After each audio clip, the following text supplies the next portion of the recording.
કચ્છી ગુજરાતી સરિતામાના ચેનલમાં આપણું હાર્દિક સ્વાગત છે। આજે આપણે બનાવશું એક મસ્ત મજાનો નવો નાસ્તો।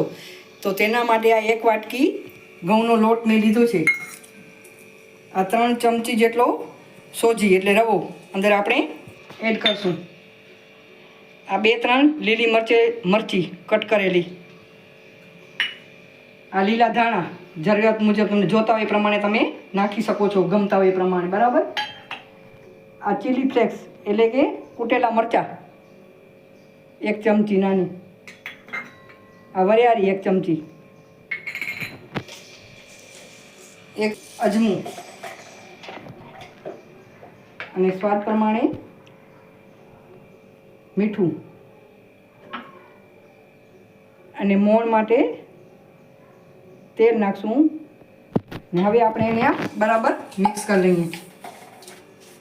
હવે આમાંથી આ 2-3 ચમચી જેટલું આપણે આ મિશ્રણ લઈ લઈએ ને આને આપણે થોડું પાણી આપણે એડ કરશું, બરાબર। કઠણ લોટ બાંધવાનો છે, ઢીલું નથી બાંધવાનું, એટલે થોડું જ આમ એડ કરીને આપણે લોટ બાંધી લઈશું। એ લોટ બંધાઈ ગયો છે, આપણે 10 મિનિટ માટે રેસ્ટ આપી દઈએ, ત્યાં સુધી સ્ટફિંગ તૈયાર કરીએ। આ એક મીડિયમ સાઇઝની મેં ડુંગળી ઝીણી સમારીને લીધી છે, એને આપણે આ બાઉલમાં નાખી દઈએ। એક બાફેલું બટેકું છે, એને આમ છીણી લઈએ, બરાબર, જેથી ગાંઠા પડે એ નહીં, આવી રીતે આમ।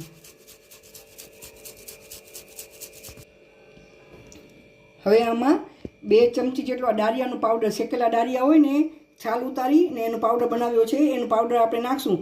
જો તમારી પાસે આ પાવડર ન હોય તો તમે ચણાનો લોટ શેકી અને અંદર નાખી શકો છો। આનાથી ડુંગળીનું પાણી છે ને આમ શોષાઈ જાય, બરાબર, પાણી નીકળે નહીં। હવે નાખશું 1 ચમચી ચાટ મસાલો, 1 ચમચી આમચૂર પાવડર, બરાબર। આમચૂર પાવડરની જગ્યાએ તમારી પાસે ન હોય તો લીંબુનો રસ પણ તમે એડ કરી શકો છો, બરાબર। 1 ચમચ લાલ મરચું, આ ધાણા જીરું પાવડર, ચપટી હિંગ ને ચપટી હળદર। હવે નાખી અને આપણે એનું મિશ્રણ બરાબર આમ બનાવી લઈએ।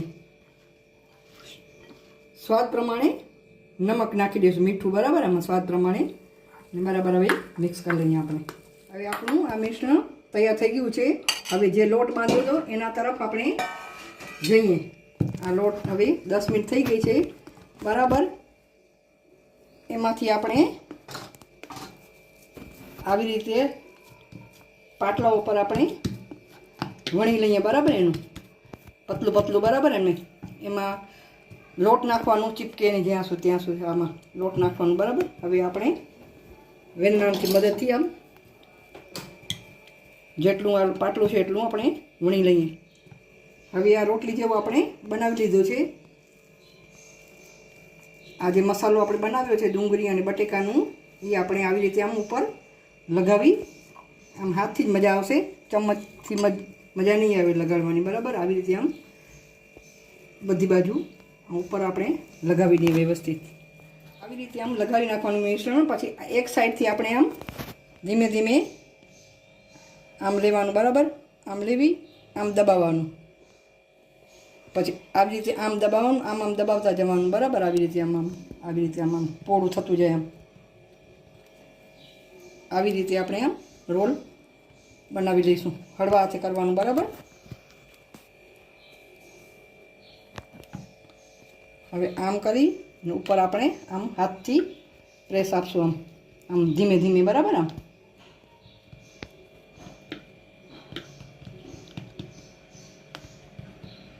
હવે પહેલાં આપણે આમ વચમાંથી આમ કટ લગાવશું। હવે આપણે આના નાના આવી રીતે આમ કટ લગાવી લઈએ।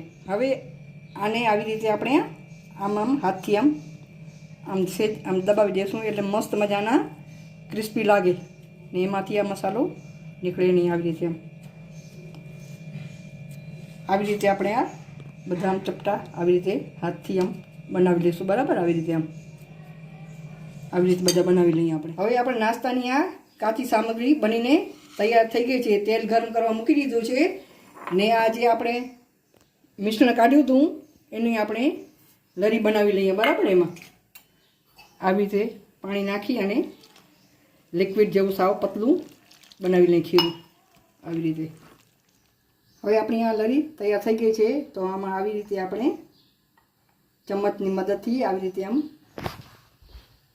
નાખી દઈશું બરાબર. બધી એક પછી એક બધી આપણે આમ નાખતા જઈએ આમ આવી રીતે બધી કરી લઈએ આપણે. હવે આપણે આ બધા નાખી દીધા છે ને એક ભાગ થયા તરાઈ ગયા છે. તો આમ પલટી મારી દઈએ. આ મહેમાન આવવાના હોય ને ઘણો બધો નાસ્તો બનાવવો હોય તો આ ફટાફટ નાસ્તો બની જાય છે ને મસ્ત મજાનો ટેસ્ટમાં લાગે છે. આપણે જાણે ડુંગળીના ને પકોડા ને ન ખાતા હોઈએ એવો સ્વાદ આવે છે ને ફટાફટ બની જાય છે બરાબર. આવી રીતે આપણે બધા પલટી મારી દઈએ ને મહેમાનોને પણ આ સારું લાગે ને દેખાવમાં પણ સરસ લાગે ને ટેસ્ટ પણ બહુ સારો આવે છે એટલે ક્રન્ચી અને ક્રિસ્પી થાય છે આ નાસ્તો. હવે આ બાજુથી આપણે એને તળી લઈએ. હવે આપણું આ નાસ્તો બનીને તૈયાર થઈ ગયો છે. તો આપણે આ બીજા જારામાં કાઢીને જેથી તેલ બધું નીતરી જાય બરાબર.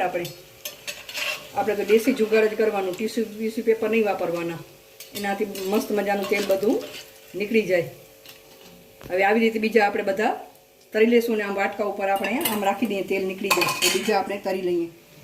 તૈયાર છે આપણો મસ્ત મજાનો નાસ્તો, ફટાફટ બનતો નાસ્તો. તમે મનગમતી ચટણી જોડે ખાઈ શકો છો અને મહેમાનોને પણ ખવડાવી શકો છો. બહુ ટેસ્ટમાં સારું લાગશે.